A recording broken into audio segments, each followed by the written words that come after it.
नमस्कार मंडळी, मी अमोल नलावडे. माझ्या चॅनलमध्ये तुमचं स्वागत असा. तर मी आज नवीन व्हिडिओ घेऊन येतो आहे, ती म्हणजे आंबा बागायतदार संबंधित विषय हा तो. त्यासंबंधी मेळावा घेतलेलो आहोत आणि हो मेळावा घेणं गरजेचा होता. आपल्या कोकणात किंवा देवगडात ही एकी आत्तापर्यंत नाही केलेली. आपण आत्ता यावर्षी ही गरज हा भरपूर, कारण की कंडिशन अशा प्रकारे की ती कोणाक सांगून पटणार नाही. यंदा लोक एवढे कर्जबाजारी झाले आहेत की विचारू नको. म्हणून ही मोठमोठे लोक या मेळाव्यात सामील झालेले आहेत. आपल्या देवगडचो राजा हापूस आंबो ह्यो खंयतरी मागे यावर्षी रवलेलो हा. तर त्या संबंधित चर्चा म्हणजे थोडक्यात त्यावर तोडगो काय निघता तो बघूया. चला तर मग मी सांगण्यापेक्षा तुम्ही जे व्हिडिओच्या माध्यमातून चर्चा काय होता ती बघा, ऐका आणि सगळ्याच बागायतदारांनी आपण एकत्र येऊन काहीतरी याच्यावर तोडगो काढूया. चला तर मग बघूया आपण काय चर्चा होता ती. तर त्याच्याशी सामना करायचा म्हटलं तर एक बोट आणि एक मूठ याच्यात फार फरक आहे. तर ही एकी आपल्यात असायला पाहिजे. ती एकी आपल्यात नसल्यामुळे आज आपण कुठेही कोणाकडेही दाद मागू शकत नाही. म्हणून सगळ्यांनी काय करायला पाहिजे, एकत्र येऊन आपल्या सगळ्या समस्या काय असतील त्या मांडायला पाहिजे. बघा, आपल्या कलमावर पहिला मोहर आला, आम्ही सगळे खुश होतो, सगळे खुश होते. जे कलम येत नव्हतं ते कलम यावेळी आलं. परंतु एवढा औषधांनी फवारणी आठवड्याने फवारणी करावी लागते. लक्षात ठेवा, मी 16-17 वर्षाचा होतो त्यावेळी एक औषध, एक पावडरात्मक औषध होतं. मग ते आम्ही काय करायचो, एकच फक्त औषध मारायचो आणि अफाट आंबा काढायचो. पण आता नाना तऱ्हेचे घटक असलेली औषधं या ठिकाणी निर्माण झालेली आहे आणि ते औषध मारल्याच्या नंतर दुसऱ्या दिवशी लगेच तुडतुडा तयार होते आणि लगेच ती खार पडते. आता तुम्ही मला सांगा, त्या औषधाचा जोड आहे, आमची चूक आहे की त्या निसर्गाची चूक आहे? तेव्हा कोणाची चूक न काढण्यापेक्षा आपण आता एकच करूया की या सरोवरावर काहीतरी आपण दान मागायला पाहिजे. ही औषधं तुम्हाला मी सांगतो, बाहेर कंपनीचा, आम्ही कोल्हापूरला एकदा गेलेलो, बाहेर कंपनीचा एक मोठा औषध विक्रेता, बाहेर कंपनीचा, त्याने काय सांगितलं, तुम्हाला ते असं तुम्ही कोकणातून आलं तर होत कसं हो, तर तुमच्या भाषेवर मी ओळखतो. त्याने सांगितलं की बोललो, ही जी औषधं तुम्हाला जी आलेली असतात ना, आम्ही जी विक्री करतो औषधं तुमच्या देवगडपर्यंत येऊन पोहोचलेली असतात ना, ती कोणासाठी आहेत माहिती आहे? टोमॅटो नाजूक पीक, बटाटा नाजूक पीक, इतर भाज्या वगैरे हे नाजूक पीक. या नाजूक पिकांना परिणाम करणारी औषधं आहेत ती तुम्ही घेताय. आंबा हा कठीण आहे, त्या आंब्यावर जी औषधं लागतील त्या पद्धतीचे घटक त्या औषधात नसतात आणि ते तुम्ही न वाचताना घेता आणि पैसा टाकताय ना, आणि कोणाचंही मागे तू कुठलं औषध वापरलं, मी हा वापरले, काय रे तू कुठलं, मी हा वापरला, असं होता कामा नये. तुम्ही घटक चेक करा. ते कृषी अधिकारी आहेत तिथे, हे पण आता कवी म्हणाले की कृषी अधिकारी आपल्याकडे फिरतात, त्या सांगा त्यांचं काम आहे. आज त्यांना काय परिस्थिती डोळ्यासमोर दिसत नाही का?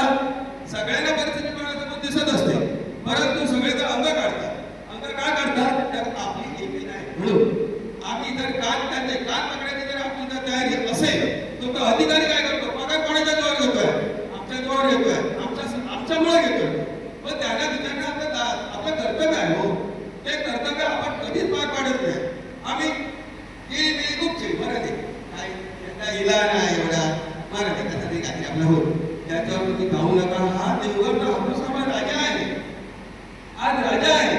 आज अनादी केसर तिसरे काय काय काय आंबे आहे गुजरातला भरपूर चालतात. आपला हा जागतिक आंबा आहे. या जागतिक आंब्याला आपल्याला तिथे दर चांगल्या पद्धतीने मिळायला पाहिजे आणि चांगल्या पद्धतीने ट्रेडिंग करून क्वालिटी आपण द्यायला पाहिजे. परंतु हे जर असं निसर्गाचं असणारं संकट आलं तर आपण त्याच्याकडे काय करू शकतो? तर त्याच्यासाठी आपण काय करूया, एकत्र येऊया आणि ह्याची दाद मागूया, सरकारकडे दाद मागूया, कलेक्टरपर्यंत जाऊया, तहसीलदारपर्यंत जाऊया, त्याची दाद मागूया आपण. हे का न होतं अनेक लक्षात ठेवा. असं जर सरकारकडे ऐकले नाही तर हा हायवे वाढवला पाहिजे. नांदगावला जाऊन सगळ्यांनी हायवेवर बसूया आणि आपली दाद मागूया. एवढंच मी तुम्हाला सांगून देऊ शकतो. अतिशय सुंदर आणि खरोखरच जे आम्हाला अपेक्षित होतं बोलणं आंबा बागायतदार व्यापारी वर्गाकडून आंदोलन करणं हे फक्त कोकणातच होत नाही. बाकी तुम्ही बघा, आज काढलेलं दूध जर त्याच्या दराप्रमाणे नाही विकलं गेलं तर टँकरच्या टँकर रस्त्यावर खाली करतात, टोमॅटोचे टोमॅटो ते रस्त्यावर ओढतात, आपल्या शेतावर ते रोटावेटर फिरवतात. मात्र आपण तसं कधी करत नाही. आपल्यावर आलेलं संकट आपण काय करतो, झेलतो. कारण आपण आतापर्यंत एकच म्हटलंय काय की कोकणातला शेतकरी आत्महत्या करणार नाही आणि ते अबाधित ठेवण्यासाठी आपण काय करतो, शांत राहतो.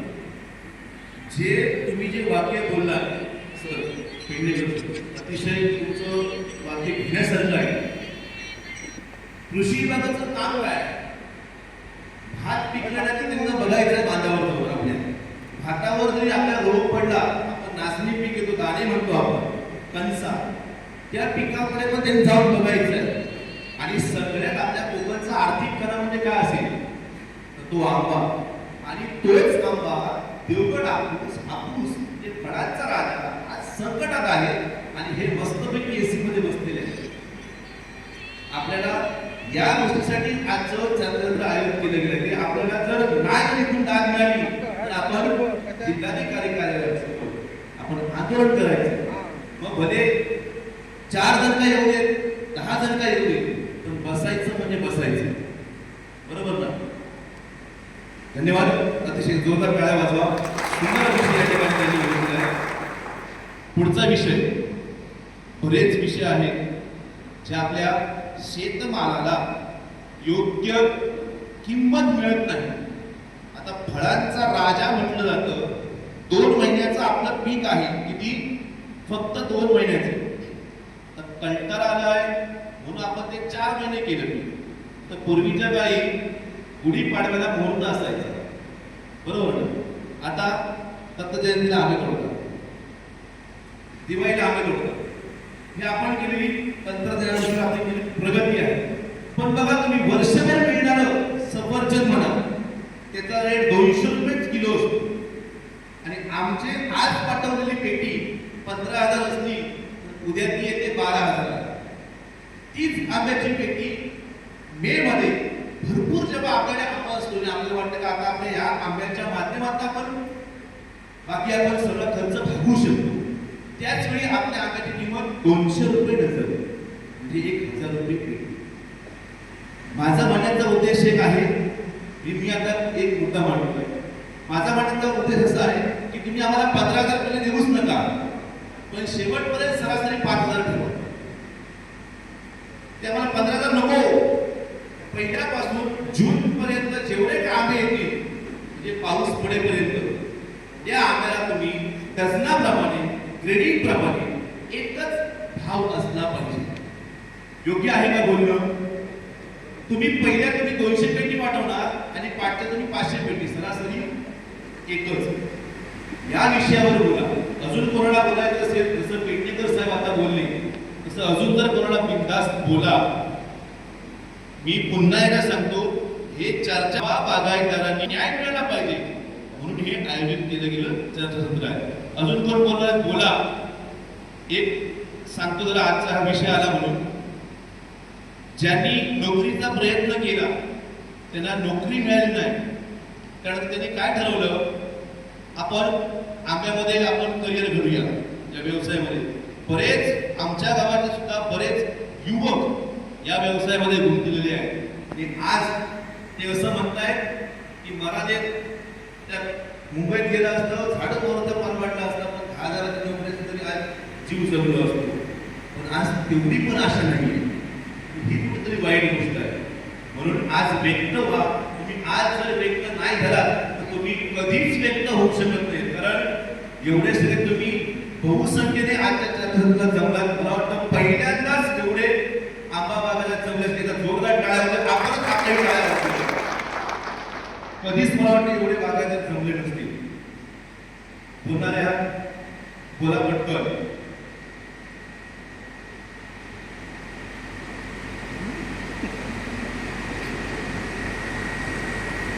नमस्कार.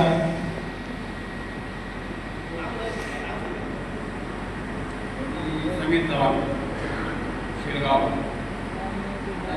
तुम्ही मुद्दा मांडला 5,000 किंवा एक शेवट तो एक मुद्दा तुम्ही आता फायनल लिहून ठेवा की 5,000 नाही 3,000 जरी राहिले पहिल्यापासून शेवटपर्यंत तरी खूप झाले शेतकऱ्यांसाठी. तो एक मुद्दा आहे. दुसरा म्हणजे आता परिस्थिती अशी आहे की मुळात काहीच मागत नाही शेतकऱ्यांना. 50% जो स्वतः मालक आहे 50% लोक बागा खरेदीदार आहे. बागा खरेदी त्यांनी केली आहे त्यांना नुकसान किंवा त्यांच्यासाठी काय होऊ शकतं हा एक मुद्दा आहे. स्वतः मालक आहे नुकसान जरी माफ झाले किंवा नुकसान भरपाई मिळाली तरी स्वतः मालकांना मिळाली. आणि ज्या बागेची बाग खरेदी केलेली आहे त्याच्या शेतकऱ्या व्यापार आहे त्यांच्यासाठी काय हा एक मुद्दा लक्षात घेणं आहे. यासाठी माहिती सांगा. धन्यवाद.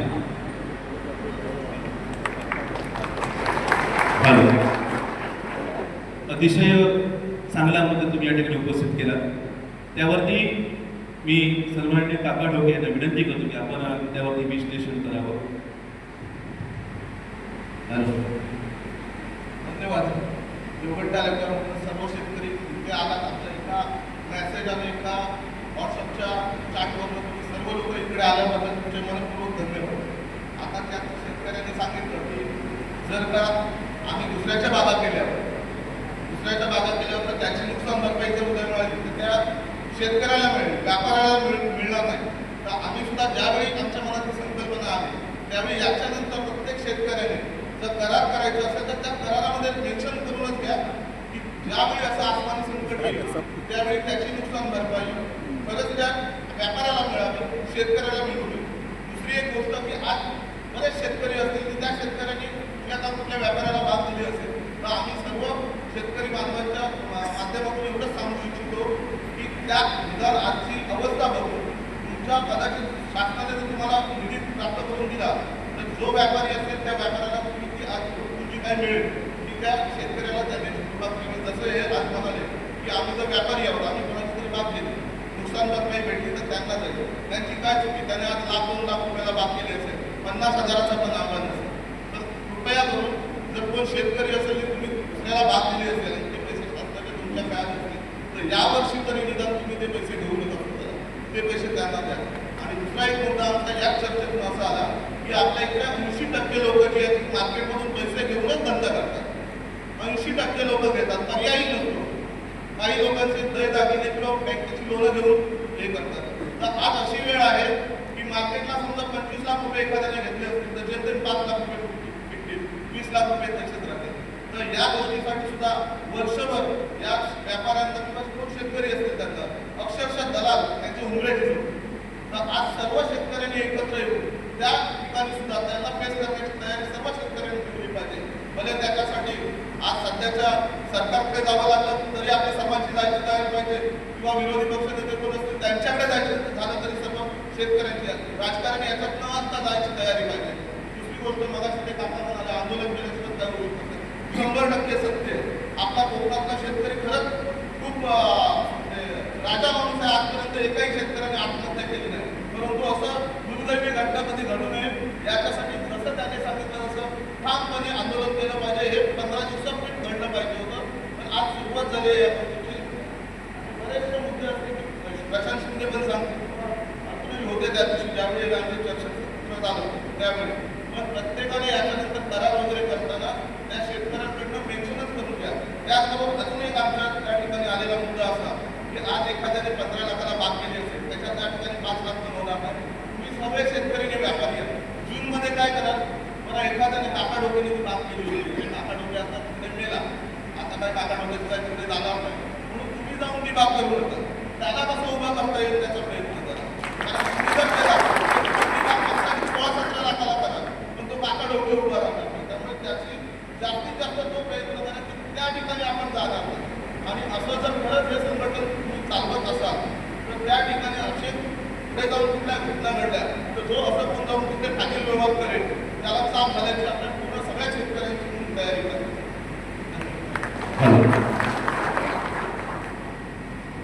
अतिशय खरोखरच योग्य मुद्दा ढोके साहेबांनी या ठिकाणी आता मांडलाय. म्हणजेच आपणच आपल्या शेतकऱ्याची चेष्टा करतो हे आपलं दुर्दैव आहे.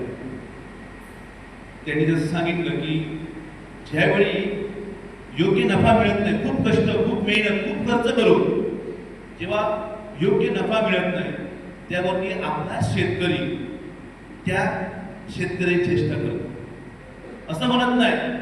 म्हणजे एक म्हण तुम्हाला सांगतो, आपल्याकडे सध्या परिस्थिती कशी आहे, लोक कसा मेला तो विचारला जातात, पण तो जिवंत असताना तो कसा जगतोय हे बघायला कधी कोण जात नाही. आणि ही वृत्ती आपण थोडीशी बाजूला गेली पाहिजे. आजचं आपण जगाचे पोशिंदे म्हणून ओळखतो. शेतकरी म्हणजे बळीराजा, जगाचा पोशिंदा म्हटला जातो. या जगाच्या पोशिंद्याला आपणच जर त्याला आपण सपोर्ट नाही केला तर भविष्यात आपण सुद्धा काहीतरी त्या परिस्थितीला तोंड देऊ शकतो. धन्यवाद काका ढोके साहेब. त्यानंतर सन्माननीय टेंबुलकर साहेब या ठिकाणी चर्चा करत आहेत. नमस्कार. खरोखरच प्रथमतः मी या आजची जी सभा घेतलेली त्या सर्व आयोजकांचे मी एक बागायतदार म्हणून, तुमचं सहकारी म्हणून या ठिकाणी त्यांचं प्रथमतः मी अभिनंदन करतो. कारण खरोखरच मला वाटतं या माझं वय आहे 35 वर्ष, पण मला वाटतं मला समजायला लागल्यापासून तरी आज ताकद आपला कोकणातला शेतकरी एकत्र कधी आलेला मला तर एवढ्या मोठ्या संख्येत आठवत नाही. खरोखरच ही सुरुवात आहे आणि सुरुवात करत असताना आपल्यासमोर खूप आव्हान आहे. कारण आता आंबा व्यवसाय म्हणा किंवा शेती म्हणा ही काही सोपा विषय राहिलेला नाही आहे. कारण या स्पर्धेच्या युगात आपल्याला सर्वच तोंड द्यावं लागतं आहे. कारण सध्या यावर्षी तर जे काही संकट आलं आहे हे नैसर्गिक संकट आहे. पण नैसर्गिक संकट असताना खरोखरच माझ्यासारखे एक छोटा किस्सा सांगायचं झालं तर मी जर आता माझ्यासारखी मुलं जी आता नवीन आंबा व्यवसाय करतायत, जी नवीन व्यवसाय सुरुवात केली आहे, तर एकंदरीत तो विचार केला तर आमच्या वडिलांनी किंवा आमच्या वडिलांच्या वयाच्या लोकांनी आंबा व्यवसाय करून जी काही प्रगती केली ती खरोखरच आज आपण सध्याच्या परिस्थितीत आपण आंबा व्यवसाय करून प्रगती पुढे करू शकतो का, हा मोठा आपल्यासमोर प्रश्न आहे. आणि ही जर परिस्थिती अशीच राहील तर भविष्यात खूप मोठं म्हणजे कोकणावर येणारं भविष्यातलं संकट आहे. पण हे टाळण्यासाठी आपण जी का जी एकजूट दाखवला आणि त्यासाठी सन्माननीय आमचे मित्र डाबळे साहेबांच्या नेतृत्वात आपण सर्व एकत्र आलो. तर आपण मगाशी बोलले काका आपले की याच्यात कोणतंही राजकारण होता कामा नाही. आपण सर्व हे राजकारणाची आदत आपण बाहेर ठेवूया. पण आज आपण सोशल मीडियाच्या माध्यमातून घाटावर असेल किंवा बाहेरच्या राज्यात जे काही शेतकरी रस्त्यावर उतरत आहेत तेवढी आक्रमकता आपल्याकडे आली पाहिजे, तरच कुठे ना कुठेतरी याला वाच्यता फुटेल. कारण आपण एकदा किंवा दोनदा आंदोलन करून आपल्याला न्याय मिळेल असं मला वाटत नाही आहे. कारण शेवटी हे सगळं जे काही चाललं आहे ते कुठेतरी आपली एकी ही महत्वाची आहे. आणि एकी असताना अशी बोलले की कमीत कमी मला वाटतं 80% आंबा बागायतदार ही बागायतदार एक बिचारे आपण सर्वजण मार्केटची उचल करून ॲडव्हान्समध्ये उचल करून धंदा करत असतो. पण आज खरोखरच तोही एक आपण विषय घेऊया की जे काही दलालांचे पण प्रतिनिधी असतील त्यांना प्रत्यक्ष आपण इथे देवगड तालुक्यात बोलूया, नाही तर वाटल्यास आपण तिकडे जाऊया की बाबा तुम्ही यावर्षी वस्तूच लिहून बघा. सर्वसामान्य आपले बागायतदार आहेत, या वर्षी कोणाचे पैसे फिटले नाही तर तुम्ही जबरदस्ती करायची नाही हे आपण त्याला ठामपणे सांगितलं पाहिजे. किंवा त्याच्यामागे आपण पुढचं एक पाऊल दुसराही विचार आपण केला पाहिजे. आणि शेवटी आपलं मार्केट त्यांच्या आपण गटाच्या हातात दिलेलं आहे. पण बघा तो मुद्दा झाला की हमी भाव याच्यात जोपर्यंत त्याच्यात आपण आपल्याला त्याचं यश मिळत नाही जोपर्यंत ह्या गोष्टी करणं कठीण आहे. तर हमी भावाचा हा विषय खूप महत्त्वाचा आहे की आपल्या बरोबर आपण कोकणची आम्ही सगळी माणसं की जास्त हवा आपल्याला नाही आहे. मग अशी बोलले की आपल्याला 5,000 पाहिजेत, सर्व काका आपले साहेब बोलले की 3,000 पण चालतील. एवढा अल्प समाधानी असलेला आपला शेतकरी आहे. आणि असं असताना खरोखरच आपल्याला उद्या आंदोलन करायचं झालं तर काम म्हटलं भेट आपण त्या ठिकाणी आंदोलन केलं पाहिजे. कारण शेवटी आपण जोपर्यंत आवाज आपला जेवढा मोठा होत नाही तोपर्यंत आपली दखल करून तसं घेणार नाही. तेव्हा आवाज आपला जास्त मोठा तेवढी आपल्याला दुसरा वर्ग तेवढीच कृती मिळेल. आणि दुसरा मुद्दा आहे सर, मग अशी बोलले की त्या करारावर बाबा आपण करतो तो विषय खरोखरच मोठा आहे. पण आता ठीक आहे, आता सीझन संपत आला, आता काय करार मला वाटत नाही एखादा शेतकरी आता तर सांगितलं त्याला आपण बाबा करार करूया, तो जो सहजासहजी तयार होणार नाही. कारण तो म्हणणार तर माझं काय नाही, किंवा काही आम्हा बागायतदारांनी मार्केटचे पैसे घेऊन त्याला उसळ दिलेली आहे, बागायतदाराचे व्यवहार काय पूर्ण केलेले आहे. त्याच्यासाठीही फक्त मला आजच्या स्थितीला असं वाटतं की आपल्याला रस्त्यावर उतरूनच ही लढाई जिंकावी लागेल. हा पहिला मार्ग झाला. आणि दुसरी गोष्ट, शासनाकडून आपल्याला तात्काळ जो काही विमा मिळतो त्या विम्यात कुठेतरी वाढ करून मिळेल, पण त्याच्या व्यतिरिक्त आपल्याकडे शासनाकडे मोठा काही भरपाई मिळणार नाही. हा माझा प्राथमिक अंदाज आहे. पण ठीक आहे, आपण जास्तीत जास्त त्यातही आपण प्रयत्न करू. आणि जेणेकरून जी विम्याची रक्कम आहे ती कुठेतरी ज्या आपल्याला माहिती डाटा तयार करावा लागेल तालुक्याचा. आणि तालुक्याचा डाटा तयार केल्यानंतर आपण कुठेतरी त्या प्रत्येक क्षेत्राला जाऊन भेटून संघटना म्हणून बाबा तुम्हाला जो काही विमा मिळाला त्या बागायतदाराने तुम्ही जे पैसे पूर्ण केले त्याला तुम्ही काय असेल त्याला पैसे विम्याचे त्याला द्या. नाहीतर यावर खरोखरच सुदैवाने एवढी परिस्थिती आहे की आत्महत्येशिवाय पर्यायच नाही, एवढी परिस्थिती आहे. बरोबर बघितलं तर सर्वसामान्य शेतकऱ्याला आत्महत्येशिवाय पर्याय नाही, एवढी आपल्याला असं परिस्थिती आहे. पण मी बांधवांनो, कोणी असा विचार करू नका. आपल्याला कोकणाला एक इतिहास आहे की कोकणचा शेतकरी आत्महत्या करत नाही. त्यामुळे कोणी अशा गोष्टीचा विचारही करू नका. आपली संघटना किंवा आपण सगळेजण एकमेकांसोबत आहोत. त्यामुळे याच्यातून नक्की 100% आपल्याला मार्ग मिळेल. आणि ह्याच्यासाठी आपण कोणतीही लढायची तयारी झाली तर आपली तयारी आहे, एवढंच या निमित्ताने सांगतो. आणि तुम्ही सर्वांचे या ठिकाणी मी या ठिकाणी उपस्थित राहिलात, सगळ्या आयोजकांचे मी आभार मानतो. 2 शब्द तुला बोलायची संधी दिला त्याच्याबद्दल आभार मानतो. धन्यवाद. अजून हॅलो, विमा याच्यावरती आता आमच्या देऊळकरांनी चर्चा केली. विमा आपल्याला मिळतो पावसाचं नैसर्गिक संकट आल्यानंतर.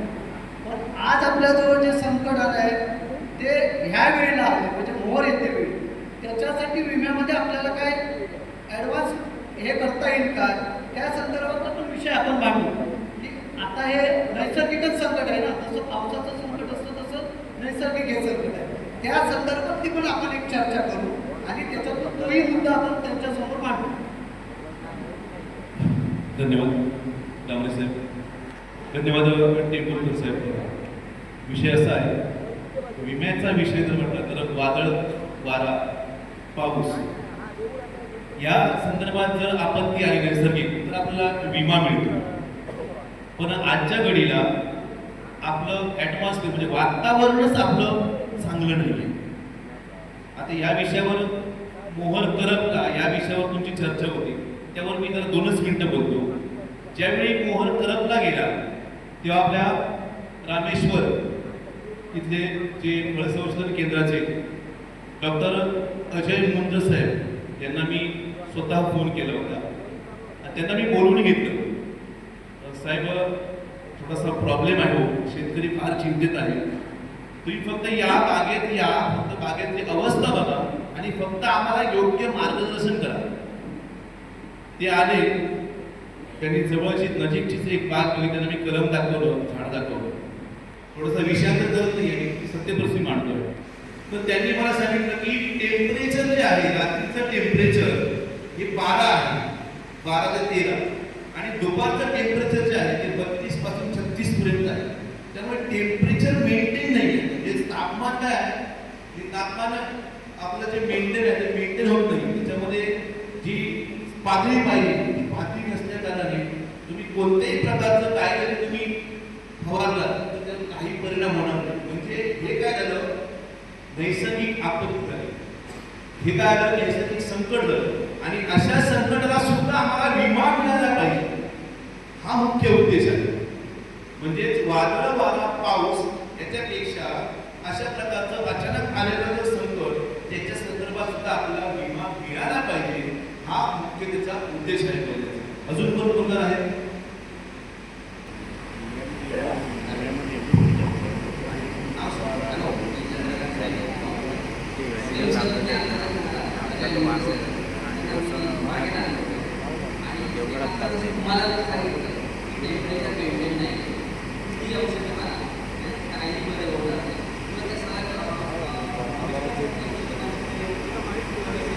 काही सेटिंग दिसते 2-3 दिवसानंतर पूर्णपणे हे होऊन जाते. त्याच्यावर आणि आम्ही जे औषधं फवारतोय ती आधी योग्य आहेत की नाही, त्याचे घटक जे आहेत ते व्यवस्थित आहेत की नाही, त्याच्यात ते मेंटेन असतात ते बरोबर आहे की नाही, ते बघण्याचं काहीतरी यंत्र तुमच्याकडे आहे का, तपासण्याचं ते यंत्र आहे का तुमच्याकडे.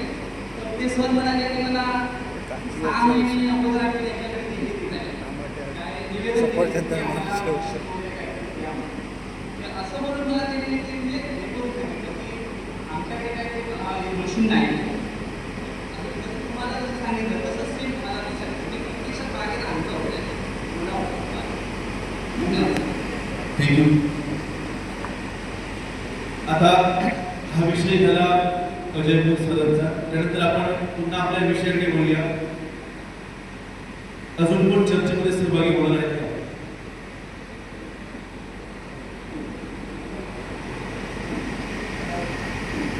हा, जरा एक विषय आला.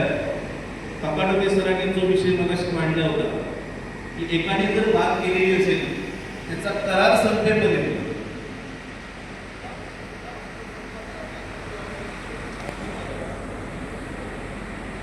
कसं आहे, करार जरी यावर्षी एखाद्याचा संपला असता, 25-25 लाखाला बागा करतात.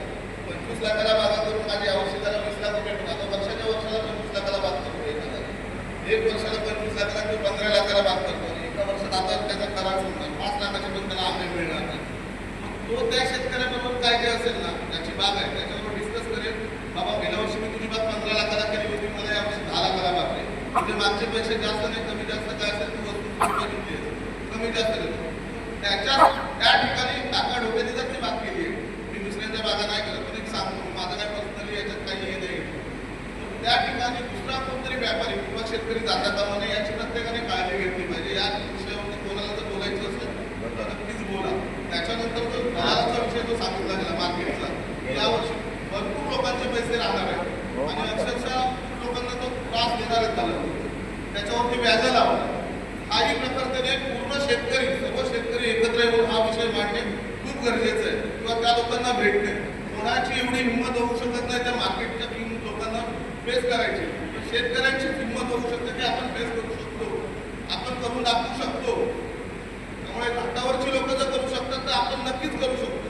घाटावरती आत्महत्या होतात, आपल्या इकडे आत्महत्या होत नाही. त्यामुळे प्रत्येकाने त्या याच्यावर कोणाला आपलं म्हणणं मांडायचं असेल तर जरूर मांडा. हॅलो, विनंती असेल ज्यांना व्यक्त व्हायचं. नमस्कार, मी दयानंद भटवर्धन. आपली काय विषय जो चांगला आहे त्या विषयाचा एक माझं व्यक्तिगत मत आहे की प्रत्येकाने कोणी नाही कोणी दलालांकडनं किंवा बँककडून लोन घेतलेलं आहे. तर आज तर काय लोन बँक थ्रू आपण करू शकत नाही आहे. तर हे प्रत्येकाने आपण जर ठरवलं की बँक लोन भले ज्याची परिस्थिती असेल त्यांनी पण भरायचं नाही आणि सरकारकडे जे आपण मागणी करूया की बँक लोन जे आहेत किंवा दलालांकडे जे आमची लोनं आहेत ती काय दलालांकडनं लोनं आहेत त्यांना सरकार काय जबाबदार नाही, परंतु बँक लोन जे आहे त्याला सरकार जबाबदार असू शकतं. आणि त्याचबरोबर एक माझी रिक्वेस्ट आहे सर्वांना की रत्नागिरी आणि देवगड प्लस वेंगुर्ल्यापर्यंत ही परिस्थिती सगळीकडेच आहे. काय आपल्या देवगड तालुक्यातच आहे असा विषय नाही आहे काय. तर रत्नागिरीत आपण कोणाशी तरी संपर्क साधून या विषयाला आंदोलन त्यांचं पण जर झालं तर चांगली गोष्ट होईल असं मला वाटतं. एवढं मी बोलून माझं 2 शब्द संपवतो. आपल्याला दलालाचे पैसे बुडवायचे नाही. म्हणजे आपण दलालाचे फक्त यावर्षी थांबा, तुमचे पैसे असतील तर पुढच्या वर्षी त्या पैशांवरती फक्त व्याज लावू नका. आणि बँकेचा विषय आहे तो आपल्याशी बँक काय करते यावर्षी आपल्या CC रिन्युअल असतं त्याच्यासाठी आपण हट्टात धरू शकतो की बाबा आम्हाला यावर्षी रिन्युअल CC जे आहे त्यांना कदाचित यावर्षी आम्हाला मागणी आमचं उत्पन्न झालं नाही अशा पद्धतीने आपण नक्कीच प्रयत्न करू शकतो. हॅलो सर, हॅलो सर, हे म्हणताय बरोबर आहे, एक रिन्युअल करू शकते, परंतु सरकारकडे आपण जर मागणी केली की कर्ज माफी करावी, काय बँकेकडून जे कर्ज आहे ते सर्व माफ करावं, तर मी म्हणतो 50% का होईना सरकार माफ करेल असं मला वाटतं. फक्त हॅलो सर, माझं एक मत आहे, ज्यांची परिस्थिती आहे की कर्ज भरायची त्याने पण कृपा करून भरू नका, नाहीतर कसं होतं 10 लोकांनी भरलं आणि 90 लोकांनी भरलं नाही तर त्याचा उपयोग कोणालाच काही होणार नाही.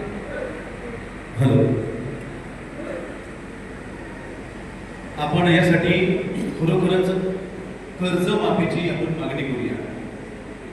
त्यासाठी ह्या सगळ्या गोष्टी सहज शक्य होणार नाहीये. यासाठी आपल्याला एकमेव पर्याय आहे, जसं पेडणेकर साहेबांनी सुरुवातीला सांगितलं, जर आमचा महत्वाचा मुद्दा तो होता. आजचं चर्चासत्र आयोजन करण्याचा मुख्य मुद्दा काय होता की आंदोलन करणे, आणि त्यासाठी आम्ही चौघांनी करून आमचा पूर्ण विचारणार नाही. गावागावातनं माणसं बाहेर पडायचे, गावागावातनं माणसं बाहेर पडत एक दिवस जायचंय.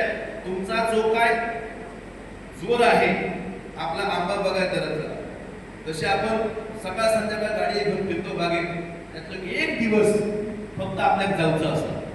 आपण जिल्हाधिकारी करण्यात आपण तो दिवस ठेवूया, मात्र ती चर्चा आपण शेवटी करूया. कधी जायचं, काय करायचं, एक विषय आलाय. नमस्कार, माझं नाव दिनेश दिवाळी कुलकेश्वर. मी आता जसं तुम्ही म्हटलं कर्जमाफी, हे बघा कर्जमाफी हा मुद्दा नाहीये, लक्षात घ्या शेतकरी बंधूंनो. आपल्या कोकणात एक तरी माती परीक्षण केंद्र आहे का? दुसरं आहे कुठली औषधं असतील त्याच्यावरती कुठलेही रिसर्च करण्यासाठी आपल्या इथे सेंटर आहे का? नुसतं या वर्षी आपला दुष्काळ पडलाय मग आपण कर्जमाफी मागू, हे काही मला योग्य वाटत नाही. जर आपल्या शेतकऱ्याची प्रगती करायची असेल तर मुळात पहिले रिसर्च सेंटर पाहिजे. कारण जर त्या शेतकऱ्याला समजलं माझ्या मातीमधला कुठला घटक कमी आहे तर त्याचा त्या शेतीला फायदा होणार आहे. नाहीतर दिनेश दिवाळी घालतोय किंवा इतर शेतकरी घालतोय मी घालतोय, हे योग्य नाही. यावरती आपण उपाययोजना पहिले केल्या पाहिजे. कर्जमाफी मिळतच राहणार.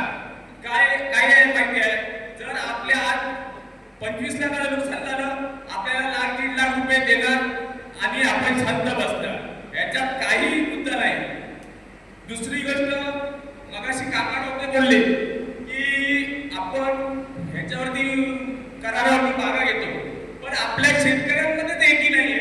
जर दिनेश दिवाळीने जर समजा एक 50 कर्मांची बाग 1 लाखाला केली असेल तर दुसरा शेतकरी जाऊन ती 2.5 लाखापर्यंत करतोय. कारण यावरती आपण कधी गणित घातलं नाही. तुम्ही जर एखादं कलम केलं तर त्या कलमाला जे तिथे जाण्यापासूनचा खर्च किंवा औषध फवारणी, खत वगैरे सर्व गोष्टी याचं कधी आपण नियोजन घातलं नाही. त्यामुळे आपण कर्जबाजारी होत चाललोय. त्यामुळे आपल्याला दलालांकडून उचल घ्यावी लागते. या गोष्टी पण आपण लक्षात घेतल्या पाहिजे. प्रत्येकाने आत्मसात केलं पाहिजे की बाबा माझ्या ह्या मी हे करारात झाड करणार आहे, याची मूळ किंमत 1000 रुपयेच आहे किंवा 500 रुपये आहे, तर ते त्या याच्यातच केलं पाहिजे. मी एक म्हणजे मोठा काही शेतकरी नाही, पण काही लोकांच्या मोठमोठ्या शेतकऱ्यांच्या मी हे बघितले आहे, त्यांचं नियोजन एवढं चांगलं असतं की समजा एक 100 कलमांची बाग आहे तर ती त्यांना लाख ते 1.5 लाख रुपयापर्यंतच करणार, त्याच्यावरती ते चढून करतच नाही. कारण त्याला माहिती असतं पुढचं गणित कसं असतं. यासाठी प्रत्येक गोष्टीसाठी आपण आधी पहिले म्हणजे रिसर्च सेंटर किंवा जे काय हवामान याच्यावरती. गेल्या वेळी मी पीक विमा पण भरलेला, 7,000 रुपये पीक विमा भरला, मला रिटर्न आले 7,000 रुपये. माझ्या एका दुसऱ्या मित्राने 7,000 भरले, त्याला मिळाले 1,700 रुपये. ही अशी परिस्थिती आहे. यावरती प्रामुख्याने लढा दिला पाहिजे शेतकऱ्यांनी.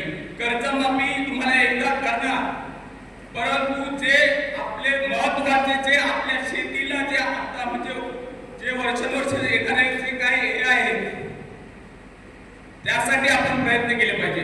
धन्यवाद. धुवाळे साहेब, आपले मुद्दे अतिशय महत्त्वाचे आहेत. रिसर्च सेंटर, त्यामध्ये माती परीक्षण आणि दुसरं म्हणजे कीटकनाशक योग्य दर्जाचे आहेत का यासाठी गेल्या वर्षी आम्ही यावरती मागणी केलेली आहे, निवेदन दिलेलं आहे. लवकरच ते आपल्याकडे होईल असं ज्यावेळी मी कसे मुंडे सरांशी बोलणं झालं त्यावेळी त्यांनी सांगितलं की यावरती 100% आपल्याला माती परीक्षण केंद्र आणि दुसरं म्हणजे रिसर्च सेंटर म्हणजे आपले जे केमिकल्स आहेत त्याच्यावरचं हे 100% होणार. पण हे जरी होत असलं तरी निसर्ग आहे, निसर्गाच्या माध्यमातून येणारं संकट, या संकटावर मात करायला कर्जमाफी हा विषय महत्त्वाचा आहे. आपल्याला यावरती बोलावंच लागेल. तुम्ही वारा अडवू शकत नाही, पाऊस अडवू शकत नाही, वातावरणाचा बदल तुम्ही अडवू शकत नाही. त्यावेळी तुम्ही काय करणार? त्यावेळी तुम्हाला जे संकट येईल, एक वारा गेला, नुसती समजा 2 दिवस जरी दक्षिणेकडची उष्ण हवा लागली तर दक्षिणेकडची एक बाजू बागेची पूर्णपणे खाली होती, होते की नाही? त्याला काय करणार? आपण कुठलं सेंटर उभारणार? काही करू शकत नाही त्याला. ह्यावेळी जर समजा तुमचे 5-50 फीट तुमचे आहेतच 50 फीट 25 फीट तुमचे पडले दक्षिण उष्णतेने, तुम्ही काय करणार? तुम्ही आलात ना बँकिंगला 25 फीटीला. आजच्या वेळेला 25 फीटीची किंमत म्हणजे 10 झाली तर 2.5 लाख झाली. हा विषय आहे. आपल्याला कर्जमाफीसाठी आंदोलन करावंच लागेल. हा मागणा. पुढचा मुद्दा, चर्चेमध्ये सहभागी व्हा, सगळ्यांनी बोला, प्रत्येकाला व्यासपीठ आहे. बिनधास्त मी दिनेश पेडणेकर, कुणकेश्वर. आपण आता कर्जमाफीबद्दल बोलणार. कर्ज हे नियमित लोकांचं आहे, ते आता आलेल्या सर्व शेतकऱ्यांचं कर्ज नसणार. त्यामुळे आपण सर्वसकट नुकसान भरपाई मिळण्याबाबत मागणी करायला पाहिजे. आपण आता आंदोलन करतोय त्याबद्दल काय काय मुद्दे घ्यायचे आहे आंदोलनामध्ये ते आपण घ्यायला, त्याबद्दल पुढचं नियोजन करा. धन्यवाद साहेब. प्रत्येक यामध्ये चर्चासत्रामध्ये प्रत्येक शेतकरी, व्यापारी असेल, बागायतदार असेल, जो कोण या ठिकाणी मुद्दा मांडतोय त्या मुद्द्याचं या ठिकाणी लिखापट केली जाते. 100% सरसकट आपण नुकसान भरपाई घेऊया. त्यासाठी सांगतोय, म्हणजेच काय माझा म्हणण्याचा उद्देश असा आहे की या गोष्टी शासन दरबारापर्यंत आपल्या मागण्या गेल्या पाहिजे आणि प्रत्येकाचं जे काय मत आहे ते मत या ठिकाणी व्यक्त झालं पाहिजे. म्हणूनच हे चर्चासत्र आयोजित केलं गेलं. यामध्ये कोणही या चर्चासत्रामध्ये कोण मोठा पुढारी नाहीये. सगळी आम्ही एका लेवलचे आंबा बागायतदार आणि व्यापारी वर्ग. बाकी तुम्हाला दिसतंय का बा कुठे काय? काही दिसणार नाही. प्रत्येकाने बोला, आपलं मत व्यक्त करा. तुम्ही बोलाल तर आम्हाला अजून काहीतरी सुचेल, त्यावरती समस्येवरती काहीतरी निरसन करता येईल. अजून कोण बोलणार आहे?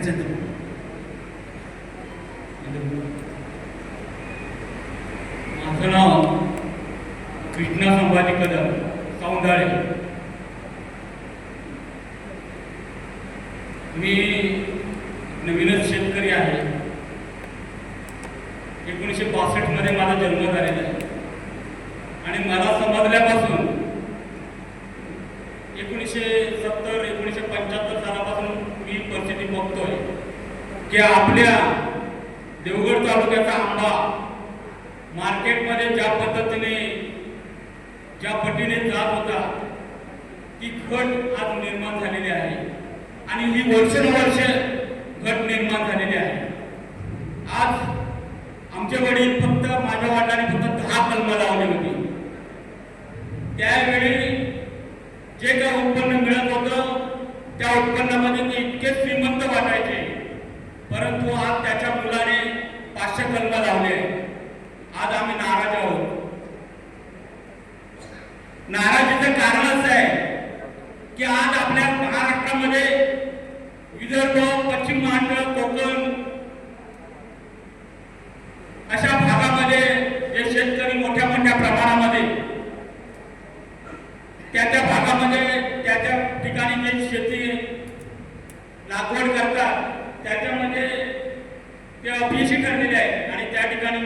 मोठ्या प्रमाणामध्ये आंदोलनं सुरू झालेली आहे.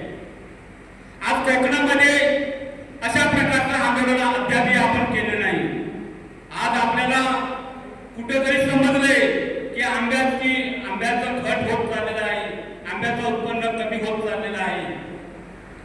मग हे आंब्याचं उत्पन्न जर कमी होतं आहे दिवसेंदिवस, आज माझी फक्त 25 कलमं होती, त्या ठिकाणी मी आज 500 कलमं लावली आहे. तर 500 कलमाचं उत्पन्न तेवढ्या प्रमाणामध्ये वाढलं पाहिजे होतं. मग हे उत्पन्न का कमी झालं? आज काय आपल्या महाराष्ट्राच्या कोकणपट्टीमध्ये काय वायू वगैरे आला आहे की काय? आणि त्यामुळे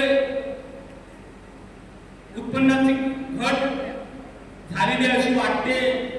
आपण याचा विचार करूया की आज आपण जी खतं घेतो आहोत, आपण जी औषधं घेतो आहोत, ही औषधं देणारे कोण आहेत? आज हे आपले भांडवलदारांमधले जे मोठमोठ्या कंपनीचे, मल्टीपर्पज कंपनीचे जे मालक आहेत, ते आज औषधं तयार करत आहेत आणि ते औषधं आपण वापरतो आहोत. आज 5,000 रुपये खरेदी करण्याच्या परिस्थिती नसताना सुद्धा मी आज 1.5-2 लाख रुपये खर्च करून औषधं खरेदी केली.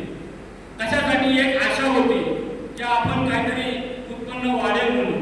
परंतु हे जे काही घट चाललेलं आहे त्याच्यामध्ये या कंपन्यांचे जे मल्टीपर्पज कंपन्या, ज्या औषधाच्या कंपन्या आहेत, या कंपन्या ज्या औषधं आपण आता पावत्या आपण घेतलेल्या आहेत, त्या पावत्या जर समजा सरकारला दाखवल्या तर आता ती कोणकोणत्या प्रकारची औषधं आहेत, कोणकोणत्या कंपन्या आहेत, त्याची का आपण किंमत करू शकत नाही. परंतु आज आपण इतके लॉस झालेलो आहोत की अक्षरशः ज्या विदर्भ, मराठवाडा आणि पश्चिम महाराष्ट्रामध्ये जसे लोक आत्महत्या करतायत, तशी आत्महत्या करण्याची परिस्थिती आज आपल्या कोकणामध्ये निर्माण झालेली आहे. आज मला या ठिकाणी असा आनंद वाटतो की हे सगळे शेतकरी आज या ठिकाणी उपस्थित आहेत आणि हे उपस्थित असलेले शेतकरी यांना पण असंच वाटतं काहीतरी उपाय झाला पाहिजे. मग हा जर उपाय हा 4 भिंतीमध्ये राहून आपल्याला हा उपाय करता येणार नाही. आज आपल्याला माहिती आहे की आपल्या सिंधुदुर्ग जिल्ह्यामध्ये किंवा देवगड तालुक्यामध्ये संशोधन केंद्र आहे. काय संशोधन केंद्र आहे? किती कृषी विभाग आहे? जिल्हा परिषदचा कृषी विभाग आहे, स्टेट गव्हर्नमेंटचा कृषी विभाग आहे. त्या भागामध्ये शेतकरी आपले कर्मचारी आहेत, हे त्या भागामध्ये जाऊन काय संशोधन करतायत आणि मार्गदर्शन काय करतायत याचा कधी आपण उलगडा करत बसले नव्हतो. आज आपल्याला माहित, आपण ज्या सभागृहामध्ये आपले लोकप्रतिनिधी पाठवतो त्या सभागृहामध्ये ही चर्चा होणे गरजेचं आहे. आज 5-10 वर्ष, आज 25 वर्ष आम्ही बघतो आहोत, कोणी एक आवाज उठवायला तयार नाही.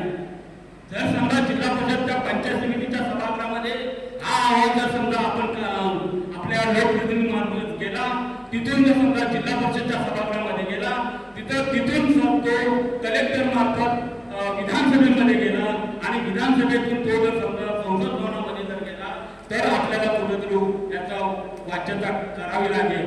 आणि म्हणून या ठिकाणी स्थानिक पातळीवर आपण या ठिकाणी ही जी आज या ठिकाणी हा जो आपण प्रयोग केलेला आहे, या प्रयोगाने आपल्याला माहिती आहे की या देवगड तालुक्यामध्ये करोडो उत्पन्न मिळवणारे शेतकरी निर्माण झाले. त्यांना चांगल्या प्रकारची आंबा कसा काढायचा, आंबा कसा निर्माण करायचा, बाग कशी फुलवायची, याची संपूर्ण मार्गदर्शन आणि संशोधन त्यांनी केलेलं आहे. परंतु आज या ठिकाणी आज ह्या 2020-26 मध्ये हा प्रश्न निर्माण झालेला आहे. कारण काय, असं या ठिकाणी जी आज नैसर्गिक संकट जे निर्माण झालेलं आहे आंब्यावर,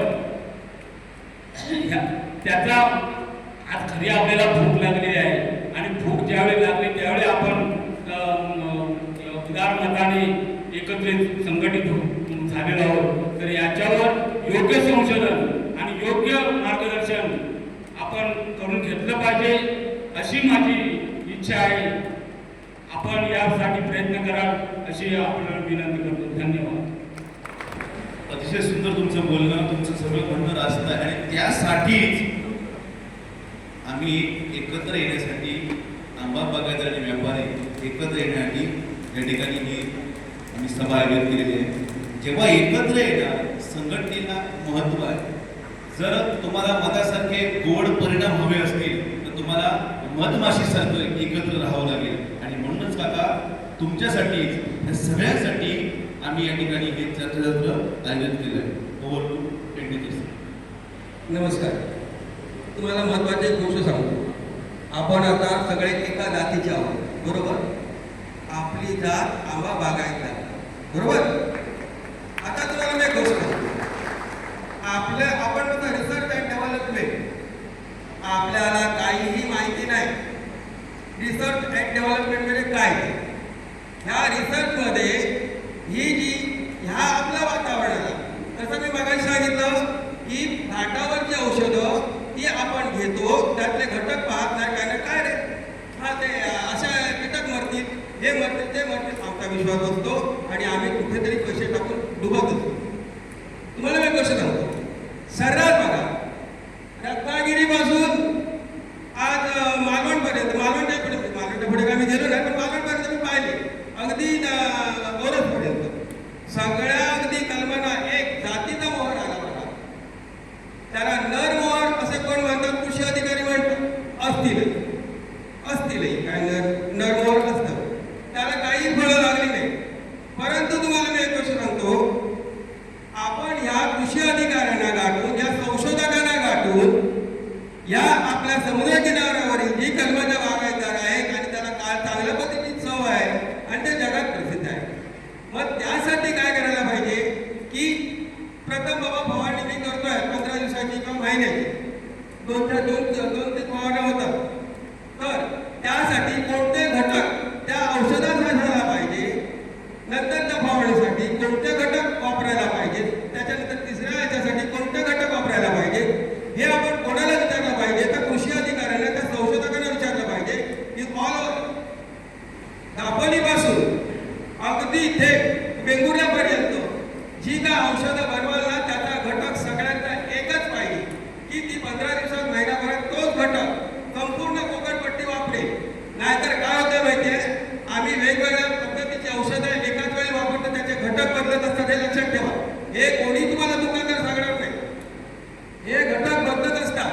हे घटक बदलले की तुम्हाला काही एक अगदी जो स्ट्रॉंग घटक असेल तो मारला की तुमची कलम दुसऱ्याची गळायलाच पाहिजे. म्हणून आपण काय करायला पाहिजे? आपण आपला रिसर्च सेंटर असतील त्यांना, संशोधकांना भेटायला पाहिजे की बाबा आता हे असं हवामान, आता हवामान बदलतं, तर पहिल्याने सांगितलं की हे हवामान बदलतं, इतके टक्के रात्रीचं असतं, दिवसाचं एवढं असतं, दुपारचं इतकं असतं. त्या हवामानावर सुद्धा, उष्णतेवर सुद्धा या गोष्टी अवलंबून आहेत. तर ते औषधं कोणत्या वेळेला मारतील, काय करतील? आता मी तुम्हाला एक गोष्ट सांगतो. मी त्या दिवशी एक औषध घेतलं, तर त्याने काय सांगितलं माहिती की तुम्ही ही औषधं आहेत ना दुपारची मारायची नाही, संध्याकाळची मारायची. आता संध्याकाळची मारायच्यानंतर रात्र पडते, मग ती मारायची कधी? मग आपण ह्या सगळ्या काही नियम पाळतच नाही. नियम न पाळता आपण जर उडी मारलं तर कुठेतरी आपण खड्ड्यात सापडलेलो आहोत, हे लक्षात घ्या. म्हणून रिसर्च अँड डेव्हलपमेंटचे जे काय अधिकारी असतील, काय असतील, त्यांना आपण ही सगळी गोष्ट त्यांच्यासमोर मांडूया की बाबा हे अशा पद्धतीचं जर टेम्परेचर असेल तर त्याला आम्ही सगळ्यांनी कोणतं औषध मारायचं आणि सगळ्यांनी एका जातीचं औषध मारायचं. तुम्ही असं म्हणाल, अरे ह्या औषध मारलं काय, माहिती अशी बाब तू काय तर मारलंच रे अच्छा. म्हणजे आम्ही काय करतो माहिती आहे, दुसऱ्यावर एकमेका अवलंबून राहतो. आपण स्वतः कधी त्यांना विचार करत नाही की माझ्या कलमांसाठी काय घटक हवेत ते. तर अशा पद्धतीने आपण आज शास्त्रीय दृष्टीने विचार करायला पाहिजे, तर आपलं कदाचित भलं होईल. मी तुम्हाला स्पष्ट सांगतो, कारण हे सर्व निसर्गावर अवलंबून आहे. मी योगामध्ये असं सांगतो की माणसाची शरीरयष्टी तशीच आहे, माणसाची शरीरयष्टी तशीच आहे, परंतु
माझं नाव अमर तोडणकर. माझा मुद्दा आहे औषधवाल्या म्हणजे औषधाबद्दल, की जे आता आपण औषधं वापरून मोकळे झालेलो आहे, आपल्याला कर्ज झालेलं आहे, त्या संदर्भात जर आपण चर्चा केली तर बरं होईल, की जेणेकरून आता औषध वापरून झालेलं आपल्याकडे आंबा नाही आहे. तर ज्यावेळी समजा ते औषध पहिल्या महिन्यात घ्यायला जातं तेव्हा ते 1000 रुपये असतं आणि मे महिन्यात पैसे द्यायला येतो तेव्हा आपल्याकडून दुकानदार 4000 रुपये घेतो. तसं न करता त्या दुकानदारांनी जे पहिल्या महिन्यात जे औषध घेतलं होतं 1000 रुपयाने, तोच आम्हाला जूनपर्यंत त्या औषधाचा तेवढा रेट घ्यावा आणि त्यांना आपण एक सांगूया की असं करा म्हणून, तर ते आपल्याला बरं पडेल. नाही तर आपण ह्यावेळी औषधाचे पैसे देऊ शकणार नाही जर त्याने ते डबल रेट आपल्याकडून वसूल केले तर. दुसरा गोष्ट काय आहे, आपण जूनला जर सीसी भरून जर व्यापारी सुद्धा जगला तर तो सीसी भरल्यानंतर ते शेतकऱ्याला देऊ शकतो. तर ती सुद्धा त्या दुकानदाराने मुदतवाढ द्यावी की शेतकऱ्याला की बाबा पैसे माझे थोड्या लेट दे पण कमी रेट देते. जर ते सुद्धा 10 रुपये वसूल करायला लागले तर ते यावेळी शेतकऱ्याला शक्य होणार नाही. त्यावेळी तुम्ही या सर्वांनी त्यांच्या कानावरती गोष्ट घाला की जेणेकरून रोखीचा रेट तुम्ही घ्या आणि जूनपर्यंत आम्हाला मुदत द्या.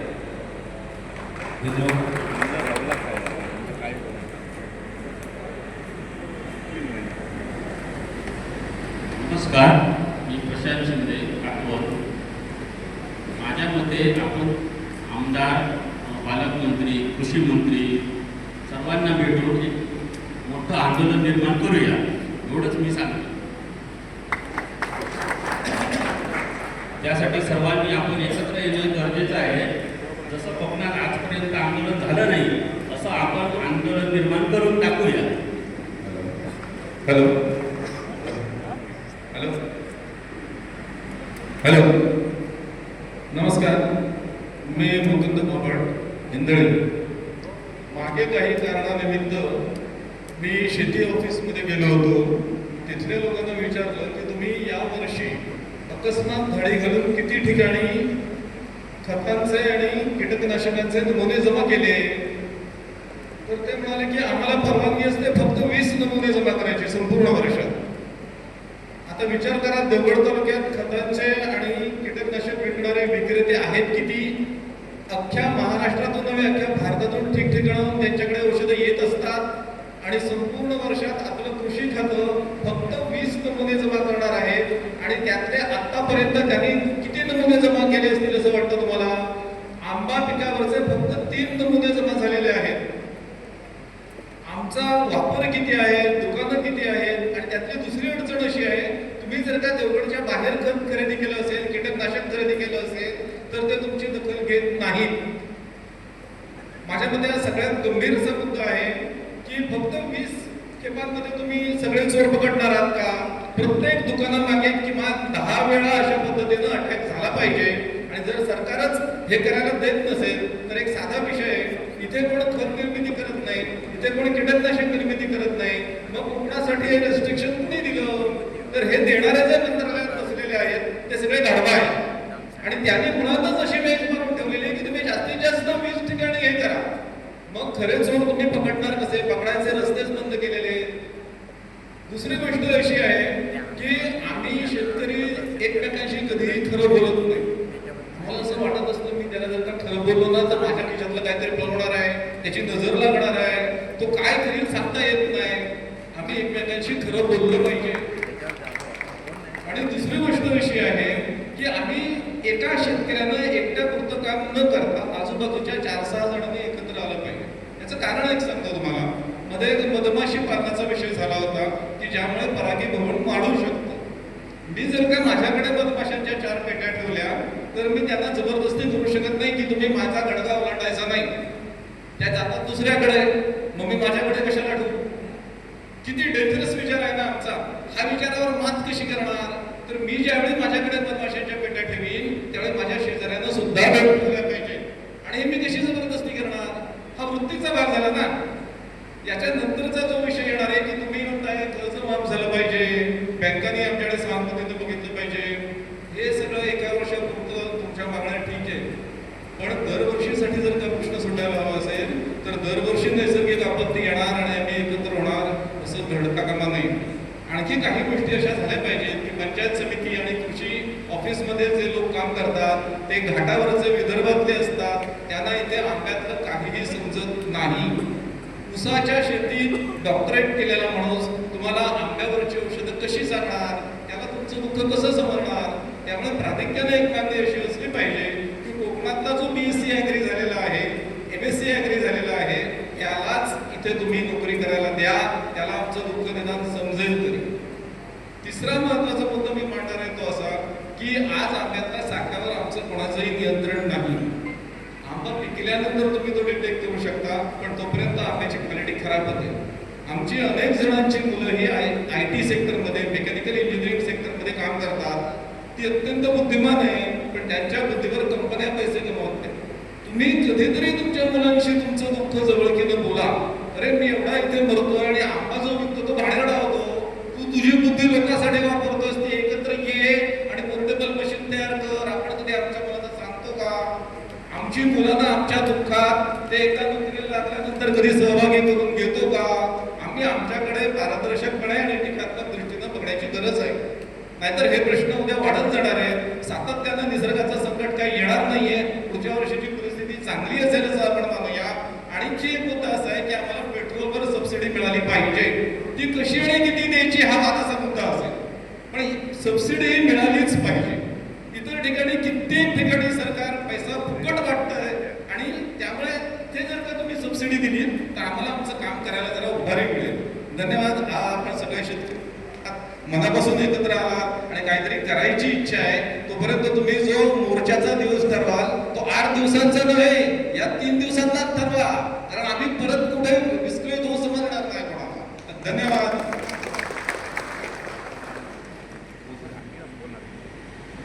हॅलो, नमस्कार. ज्या 1 वर्ष आपल्याकडे अजून आहे, पुढच्या वर्षी जी जी अवस्था लोकल विनायक ज्वेलर्स नाव घेतो, जी लोकल विक्रेते आहे त्यांना दोष देण्यापेक्षा जी आपण 1 वर्ष आपण शासनाकडे अधिक कंपन्यांकडे शासनाद्वारे अशी मागणी करायची की जी आपल्या देवगडात म्हणा किंवा सिंधुदुर्ग जिल्ह्यात जी आंब्याची औषधं विकली जातील ती आमच्या आंब्याचा लोगो लावलीच असावी, तरच त्याच्यावर संशोधन होणार नाही. तर हे तांबाटीच्या औषधांना आम्हाला कायम हित देणार, त्याच्यात काही बदल होणार नाही एवढं मी तुम्हाला सांगतो.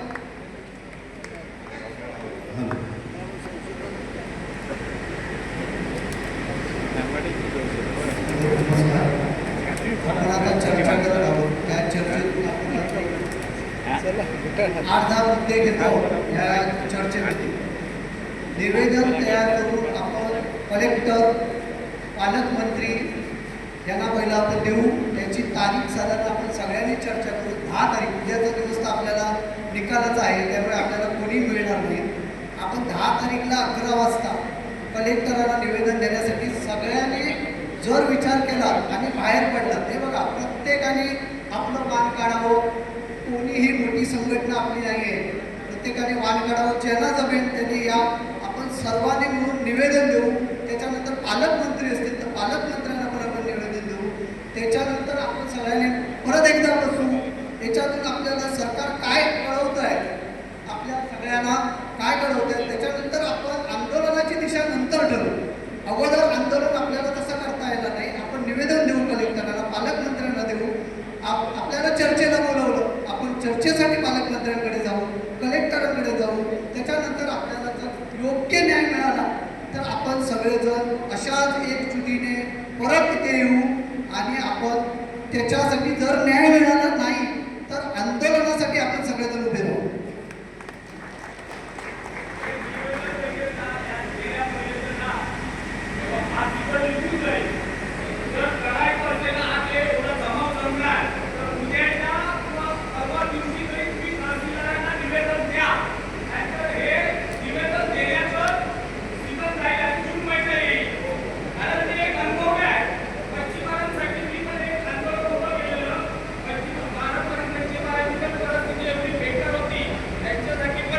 एक आंदोलन उभं केलं, पण आजपर्यंत ते निवेदनातच केलं आहे सर्व. म्हणून माझी एक सर्व आंबा बागायती शेतकऱ्यांना विनंती आहे, आपण प्रायोगिक तत्वावर आता एवढ्या संख्येने जमला आहात ना, तर प्लीज आपण सर्वांनी उद्या तहसीलदारांना किंवा कृषी अधिकाऱ्यांना या सर्वांनी निवेदन देऊ, तरच याची दखल पुढे घेतली जाईल. नाहीतर आज तुम्ही जर 4 दिवस 8 दिवस करत गेलात ना तर पाराय मिळून कुठं जाणार 100%. दिनेशजी, उद्या रिझल्ट असल्यामुळे आपण परवा करू आंदोलन. निवेदन पण देऊ. निवेदनात आपल्याला काय साध्य नाही झाले, थोडे दिवस देऊ आपण, नाहीतर आपण प्रखर आंदोलन करू.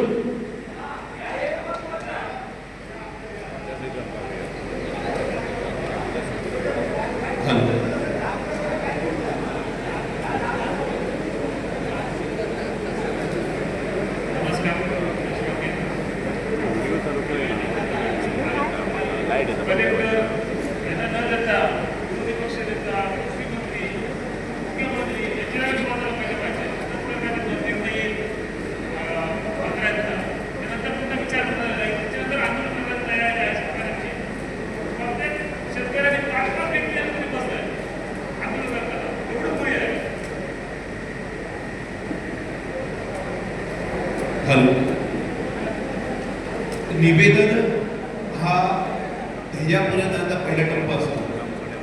त्याच्यानंतर निवेदन देऊन त्याच्यानंतर निवेदनामध्ये आपण उल्लेख करायचा असतो की आम्ही अमुक अमुक या विषयावरती आंदोलन करतो आहोत. कुठलीही गोष्ट डायरेक्ट तुम्ही आंदोलन करायला त्यांना माहितीच असतं ते कशासाठी करता येते. त्यामुळे आपण टप्प्याटप्प्याने गेलं पाहिजे, कारण आम्ही नुसतं आंदोलन करून आम्हाला काय मिळणार नाही. शासन दरबारापर्यंत ती आपली गोष्ट गेली पाहिजे, तरच त्याला न्याय मिळतो. आणि ज्यावेळी निवेदन दिलं जाईल त्यानंतर ठरवलं जाईल कुठल्या दिवशी, कारण उद्या आम्ही ठरवलं होतं, मात्र उद्या रिझल्ट असल्या कारणाने उद्या आपण काय करू शकत नाही. आंदोलन पण करणं चुकीचं आहे, कारण आचारसंहिता पण आहे. त्यामुळे उद्याचा दिवस आपण टाळूया. परवाच्या दिवशी 10 तारीखला आपण नियोजित वेळेनुसार 11ला जिल्हाधिकारी कार्यालय आणि 10 तारीखला आपल्या कृषी विभाग. ओके, असं काय नाहीये. आता मी तुम्हाला सांगतो ज्यांच्याकडे आंबे आहेत ते पण आले. आंबाच नाही असा विषय नाही, ज्यांच्याकडे आंबे आहेत ते पण आले. म्हणजेच काय, त्यांनी मला सांगितल्याप्रमाणे की सगळ्यांनी यामध्ये उतरलं पाहिजे. माझ्याकडे आहे ना, आम्ही कशाला जाऊ, काय गरज नाहीये. आज तुमच्याकडे आहे, उद्या नसतं तर भविष्याचा विचार करा आणि एकत्र या. सगळे येणार ना 10 तारीखला? 10 तारीखला येणार का सगळे? हा. हॅलो, नमस्कार, मी महेंद्र मांजरेकर, वाड्यातून आलो. या ठिकाणी आपण सर्व गोष्टी मांडतोय. या ठिकाणी आज जे जमलेले शेतकरी आहेत ते खरोखरच यावर्षीची अवस्था अत्यंत बिकट आहे आणि त्यासाठी आलेले आहे. आणि ही तळमळ आहे आणि त्या तळमळी पोटी सर्व शेतकरी आंदोलनात सहभागी होतील ही 100% गोष्ट आहे. परंतु त्याचबरोबर अजून एक गोष्ट आहे. या ठिकाणी आपण दरवर्षी 500 कलमांसाठी जर समजा 5 लाखाची औषधं घेतो, त्याच ठिकाणी त्याचा 4 पट औषध खर्च झाला आहे. म्हणजे ज्या ठिकाणी पाणी डबल, औषधं डबल, असं सर्व खर्च वाढला आणि औषधांची बिलं दुप्पट होऊन जर आज आम्हाला शेतकऱ्यांना 500 कलमांच्या ठिकाणी जर 1000 पेटी आंबा आला नाही तर औषधांची बिलं भागवणं खूप कठीण झालेलं आहे. आणि त्यासाठी औषधाच्या कंपनींना आम्हाला सूट द्यावी ही महत्त्वाची भूमिका आहे. कारण शेतकऱ्यांना जर समजा कर्जमाफी झाली तर 1-2 लाखाच्या पटीत असेल, तर 5 लाखाची औषधं 10 लाखाला गेली ते कुठे भागवणार. पाणी डबल झालं, ज्या ठिकाणी 10,000 लिटर पाणी लागतं त्या ठिकाणी 20,000 लिटर पाणी. प्रत्येक गोष्टीत डबल खर्च झालेला आहे. याची जास्तीत जास्त नोंद घ्यायला पाहिजे सर. आणि महत्त्वाचं म्हणजे समजा एखादं औषध 3,000 आहे, त्याच्यावर आम्हाला औषध कंपनी विक्रेते काही जणांना 50% सूट देतात, काही जणांना 30%, 10% हे चालूच असतं. मग एक फायनल औषधाची किंमत असायला हवी. म्हणजे 3,000 औषध आहे त्याच्यावर 3,000 किंमत असली पाहिजे. तुम्ही जी 50% देता ती कशाला, म्हणजे शेतकऱ्यांची कुठेतरी पिळवणूक आहे. 3,000 औषध 6,000ला आणि सूट देतात 50%, असा प्रकार आहे. एक फायनल किंमत असायला पाहिजे. GST काय असेल तो घ्या आणि त्या पद्धतीने औषध कंपनीना या ठिकाणी सूचना द्या. Thank you sir. धन्यवाद सर. कीटकनाशकासंदर्भात आपण आपल्या गावातले स्थानिक विक्रेते आहेत, विक्रेत्यांचा काही संबंध नाही. हा विषय तो कंपनीचा. ज्यावेळी कंपनीच्या प्रतिनिधींशी वार्तालाप होईल त्यावेळी तुम्हाला पुन्हा एकदा बोलवलं जाईल. त्यावर आपण वेगळी सभा आयोजित करूया, वेगळी चर्चा आपण त्यावेळी करूया. मात्र आताचा जो विषय आहे तो म्हणजे आपली नुकसान भरपाई आणि अस्मानी संकट. बोला सर. सर्वांना नमस्कार. माझं नाव बाबा पुलस्कर वाघोटा. औषधाचा विषय मगापासून जो चालू होता, पाटलांनी जसा मांडला तसा अगदी योग्य. साहेब बघितलं तर ज्याचा 10 लाख टोटल खर्च आहे, एकूण खर्च आहे, पैकी 5 लाख औषधाचा खर्च आहे. ब्रेक जर का तुम्ही घ्यायला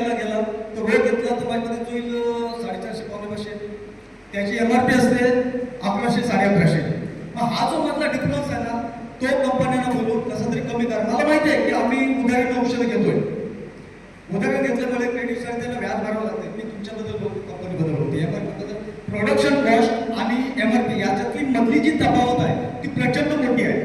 आज जर का माझा तुम्हाला सांगू पडणार की आज माझा जवळजवळ खर्च औषधाचा होईल 50 लाख रुपये आहे. 4,500 झाडात मला वाटत नाही की 1000 पेटवेल. असं नाही की मी आज धंदा करतोय की आज व्यवसाय करतोय, 1999 पासून करतोय. म्हणजे असं नाही की माझं काहीतरी चुकलंय. आम्ही जेव्हा औषधे घेतोय तेव्हा आम्ही शास्त्रज्ञ वैज्ञानिकांकडे जात नाही, तुमच्याकडे विचारतो आणि तुमच्या सल्ल्यानेच आम्ही मागतोय. आमची विनंती कशी आहे, माझं वैयक्तिक मत आहे, तुम्हाला पटलं का बघा, माझं वैयक्तिक मत असं आहे की जर का ब्रेक 1100 रुपयाला मिळतंय, 1100 रुपये एमआरपी आहे, ते जर 450ला मिळत असेल तर ह्या वर्षी कंपनीवाल्यांना इथे बोलवा, त्यांच्याशी तुम्ही चर्चा वैयक्तिक करू नका, त्या सगळ्या कंपनीवाल्यांना बोलवा आणि इथे आमच्याशी चर्चा करायला द्या की जी एमआरपी 1100 रुपये त्याच्यात जो मला वाटतं 25% डिस्काउंट देतात. तुम्ही साधारण 900 रुपये 800 रुपये ते आम्हाला जर औषध मिळत असेल, आम्ही कंपनीला ह्या वर्षी रिक्वेस्ट करूया की बाबा जी 450 आम्हाला ओळखीमध्ये देतात ते ह्या वर्षी तरी आमच्यावरती दया माया करून 450ला ती औषधं द्या. म्हणजे जी काय तुमची प्रोडक्शन कॉस्ट असेल, मधले विक्रेते असतील, ट्रॅव्हलिंग असेल, ट्रान्सपोर्टिंग असेल, ते का वजा करून जीएसटी. दुसरी गोष्ट जीएसटीचा औषध जीएसटी असतो. गव्हर्नमेंटला हेच सुद्धा सांगा की आमची ह्या शेतकऱ्यांच्या औषधावरची जीएसटी कृपया करून कमी करा. धन्यवाद. आणि दुसरी गोष्ट की ह्या वर्षी मला वाटतं हे जे सगळे शेतकरी आले आहेत हे फक्त औषधाचे पैसे कसे द्यायचे ह्या विषयावरती आणि तुम्ही म्हणण्यापेक्षा आपण सगळे त्याचे ठोस पाऊल तुम्ही जर लागू नका. तुमच्या संदर्भात बोलत नाही हेच कंपनीबद्दल औषधाचे पैसे कमी कसे होतील आणि काहीतरी कामात ते चांगलं आहे हे ऐकण्यासाठी आले. आणि नक्की जेव्हा का तुम्ही आंदोलन उभाराल त्यावेळेस मी सांगतो की माझ्या गावातून 50 लोक आणायची जबाबदारी माझी. धन्यवाद. थँक्यू.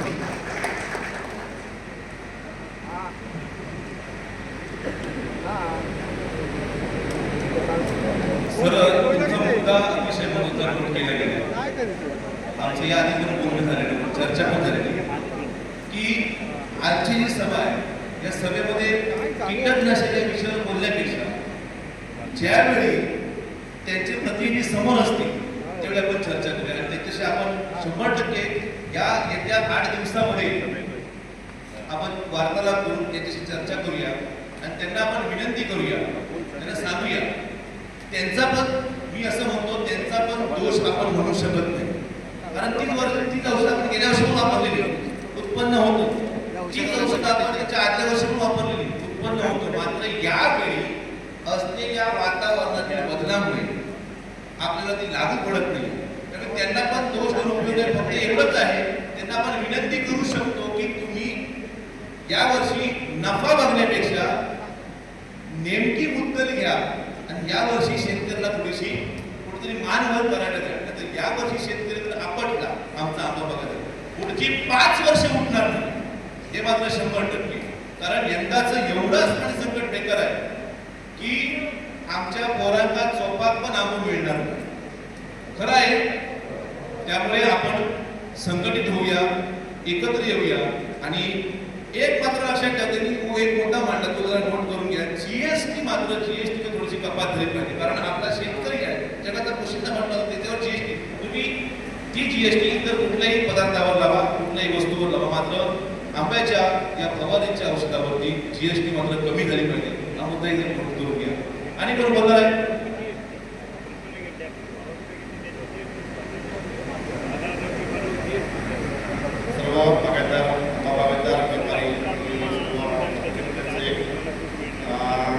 स्वागत आणि खरोखर धन्यवाद. एवढ्या संख्येने उपस्थित राहिला स्वागत. आता ही जी नैसर्गिक आपत्ती आली याच्यावरती 2 पर्याय आहेत. एक तात्पुरता पर्याय आणि एक कायमस्वरूपी असणारा पर्याय. तर तात्पुरता पर्याय म्हणतात की तुम्ही सगळ्यांनी सुचवलं आहे कीटकनाशकचे रेट कमी झाले पाहिजे, नुकसान भरपाई झाली पाहिजे, कर्जमाफी झाली पाहिजे. हे तात्पुरते पर्याय झाले. कर्जमाफी झाली तर 1 वर्ष होईल. कर्जमाफी झाल्यानंतर तुमच्या अकाउंट एनपी होऊन जातात, पुन्हा कर्ज देताना प्रॉब्लेम होतो. हा एक विषय आहे. दुसरा विषय आहे तुमचा कीटकनाशकाचा खर्च. मी म्हणणार होता कीटकनाशकाचा खर्च पूर्ण 100% पैसे घेतात, 1700 पैसे घेतात. मी तर तसं घेत नाही. का कोण घेत असतील तर माझ्यापर्यंत आणि मी सगळ्यांना जी संघटना आहे त्यांना मी सगळ्यांना सांगेन जो रेट कॅश बँकप्रमाणे सगळ्यांनी पैसे द्या, पण तो द्या. आणि तुम्ही दिला तर आम्ही लागणार आहे, आणि आम्ही लागणार तर ही साखळी पुन्हा तशी लागणार आहे. सगळ्यांकडे आवर्जून द्या. आणि तिसऱ्यामध्ये राहील की काही सुट्टी पर्यायामध्ये तर म्हणतो की दिनेशने सगळे सांगितलं की रिसर्च सेंटर पाहिजे. आज घाटावरती गेल्यानंतर प्रत्येक पिकावरती रिसर्च सेंटर आहे, उसाचा सेंटर आहे.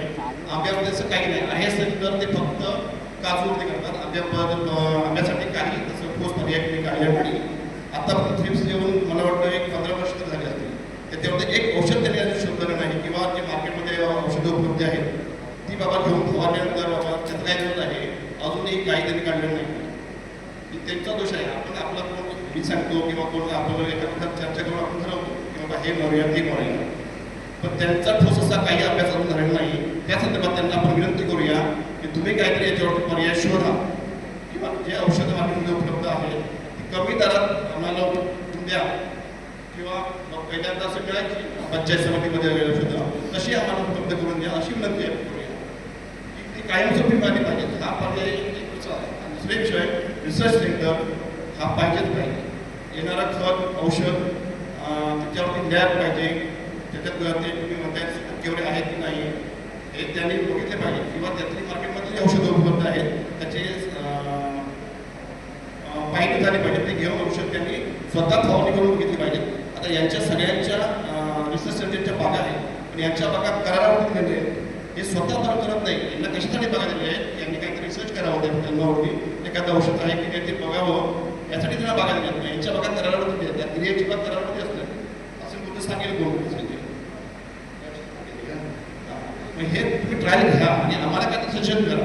त्यानंतर प्रत्येक गावात किंवा 4 गावात एक कृषी सेवक असतो, सहाय्यक असतो, की त्यांनी लोकांपर्यंत जाऊन सांगितलं पाहिजे की बाबा ही फवारणी करा, की हे असं तुम्ही सोल्युशन कार्ड आहे आणि नसेल हे प्रत्येक गावात झालं पाहिजे.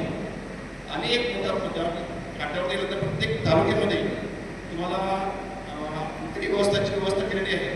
मार्केट यार्ड आहे, तसं इथे काहीच नाही. पूर्ण जिल्ह्यात मार्केट यार्ड नाही. ही शोकांतिक आहे आपल्या जिल्ह्याची, किंवा रत्नागिरीत पण नाही आहे. आणि एवढा आबा आपल्याला भेटतो, पण त्याच्यावरती विक्री व्यवस्था आपल्याकडे काही उपलब्ध. या संदर्भात आपण पालकमंत्री असतील किंवा कलेक्टर यांच्यासोबत चर्चा केली पाहिजे.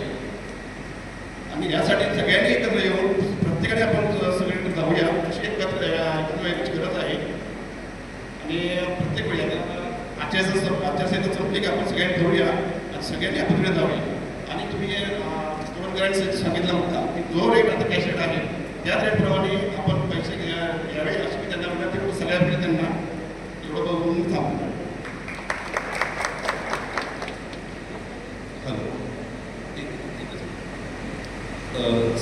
आता या ठिकाणी सन्माननीय विनयजी सुळे स्वतः विक्रेते आहेत.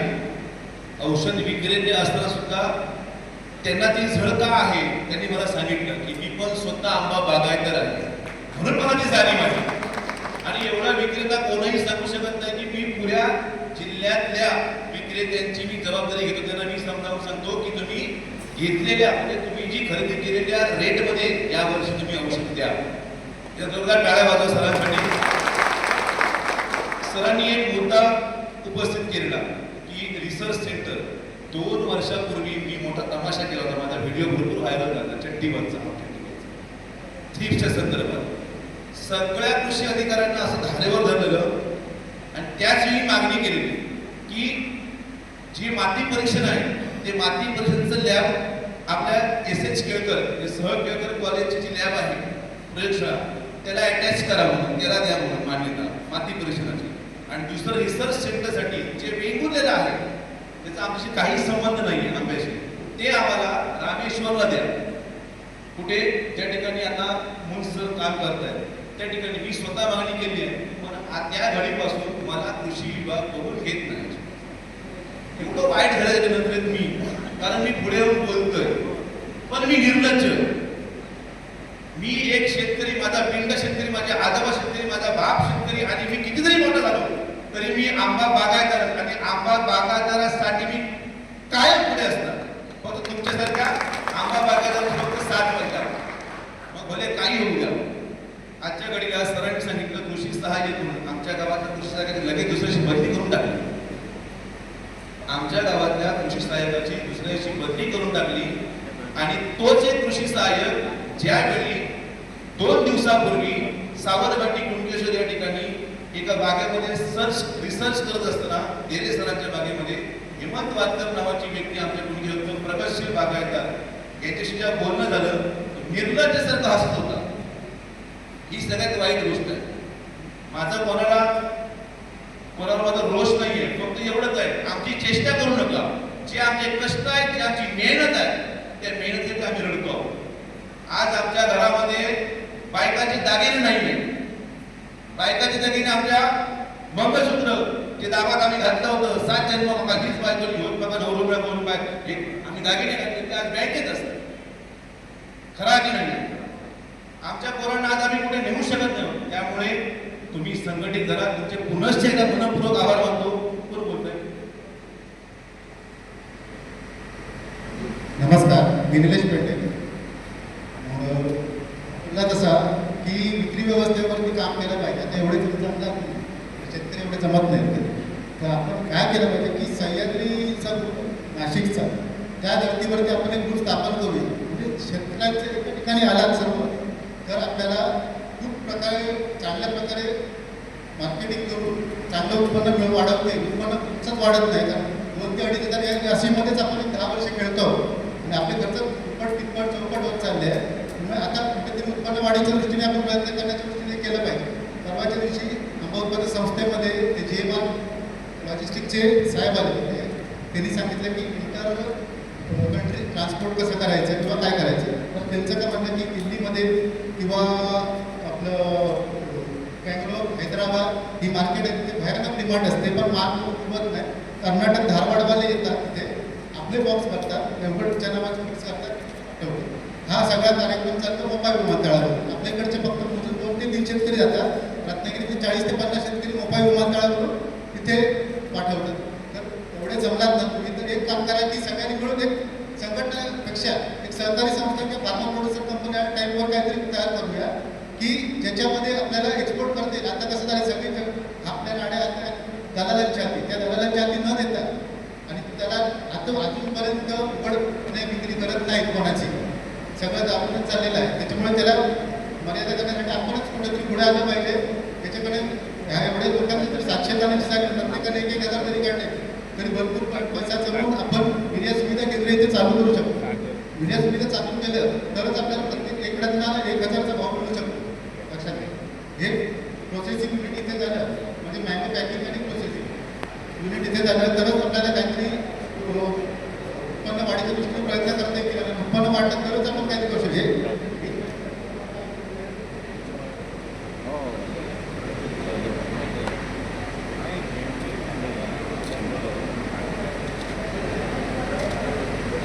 हॅलो, हे कायमची हे कर्जमाफी वगैरे मला पटत नाही. कारण कसं ह्याला वेळेपर्यंत ठीक आहे, 1 वर्ष मारून द्याल, पण पुढच्या वर्षी काय करायचं.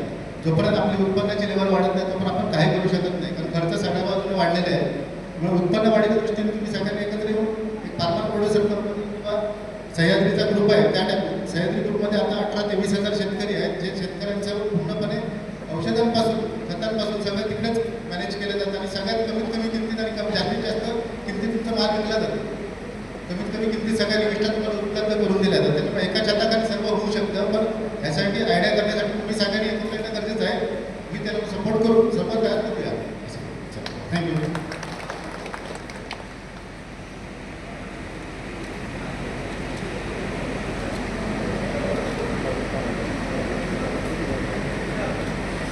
हॅलो, नमस्कार. प्रथमतः सर्व बागायतदारांचे मी आमच्या ह्या संघटनेतर्फे सर्वांचे आभार मानतो. तुम्ही एका साध्या मॅसेजवर सर्वजण एकजुटीने आज आपल्यावर नैसर्गिक आलेल्या संकटासाठी काहीतरी तोडगा निघेल ह्या उद्देशाने आपण आज सर्वजण इथे एकत्र झालो आहोत. खरोखरच आज हे बघून समाधान वाटतंय की प्रत्येकाची व्यथा एकच आहे. दुसरा विषय असा की सर्वांनी आज आपापल्या व्यथा मांडल्या. आम्ही आज मागील 4 दिवस ह्याच चर्चा करतोय. आम्हाला खरोखरच विश्वास नव्हता की आम्ही 50-60 माणसं होईल शिंदे साहेब, आपण 50-60 माणसांचंच नियोजन आपण म्हणत होतो, एवढी आपली अपेक्षा पण नव्हती. पण मागच्या आम्ही 4 दिवस 10 वाजेपर्यंत बसून ह्या सभेचं आयोजन करत होतो. खरोखर तुमचे सर्वांचे मी मनापासून आभार मानतो. तुम्ही आज आपल्या मुलाचा वेळ काढून आपल्या ह्या व्यथा समजून आणि ऐकण्यासाठी सर्व हजर राहिला. प्रत्येकाने ज्या ज्या समस्या मांडल्या त्याच्यावर आम्ही सखोलपणाने चर्चा केलेली आहे. तर तुमच्यासमोर आम्ही मांडल्या नव्हत्या. याचं कारण असं की आपले जे बागायतदार आहेत त्यांच्या व्यथा सेम त्याच आहेत आणि आम्ही त्याच एका कागदावर पूर्णपणे मुद्देसूद मांडलेले आहेत आणि सर्वांचे तेच प्रश्न आले. फक्त मला असं वाटतं एक बागायतदार म्हणून आपण ज्यांच्या बागा करतो, आपण सर्वजण एकमेकाच्या समजा कुणाला जमत नाही म्हणून एखादा मित्र पण आपल्याला सांगतो की विनय तू माझी बाग कर. मी माझं नाव सांगण्याचं विसरलो की विनय पाडावे किंजवडे उपसरपंच.